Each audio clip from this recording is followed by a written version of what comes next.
Con su permiso, Presidenta. El Grupo Parlamentario de Movimiento Ciudadano y del Partido de la Revolución Democrática va a votar en contra de este dictamen. No solo por razones de forma, por razones de fondo, sino también por razones de origen. Vamos a hacer memoria.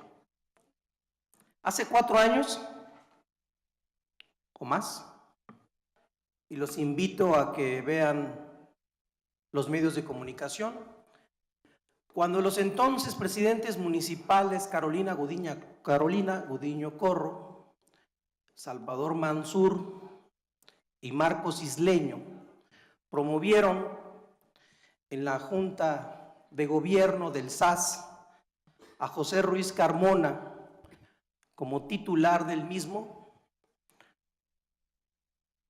hubo voces en contra y se dieron cuenta que no podía tomar protesta.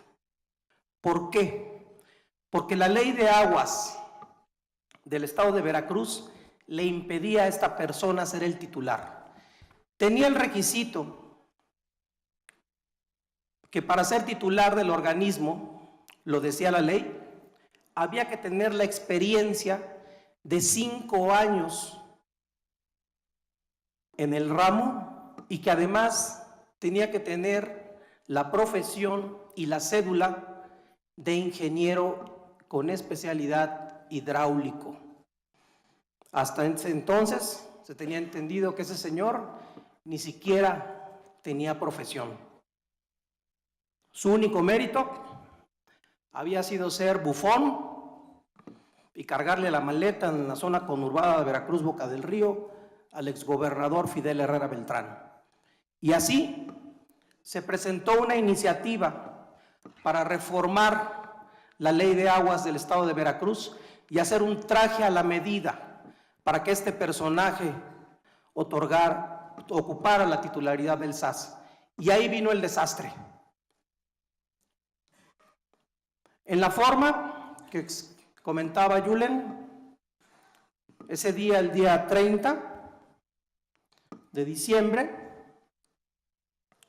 los que vinieron a explicar ese diagnóstico nos dijeron, a los diputados ahí presentes, que el desastre financiero del organismo comenzó en el año 2009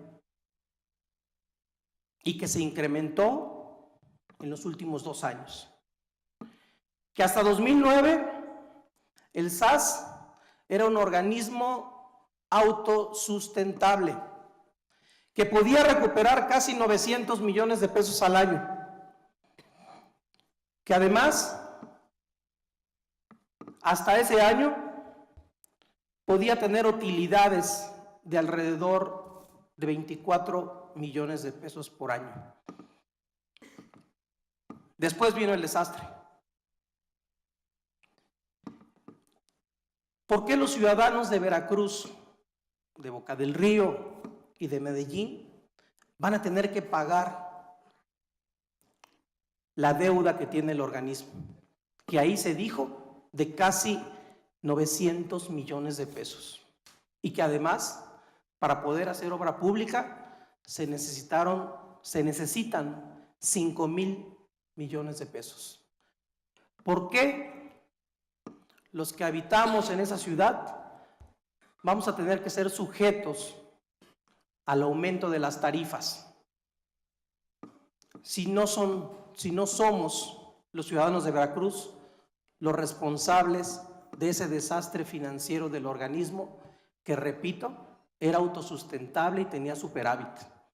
Y así lo dijeron los que expusieron ese diagnóstico, que además quiero agregar, a mí me da gusto que lo tenga el diputado Zarrabal ese diagnóstico, pero yo lo solicité por escrito y nunca me lo dieron.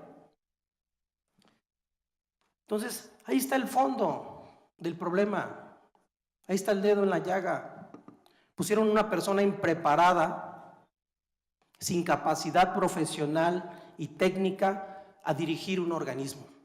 Lo pusieron porque le caía bien al exgobernador.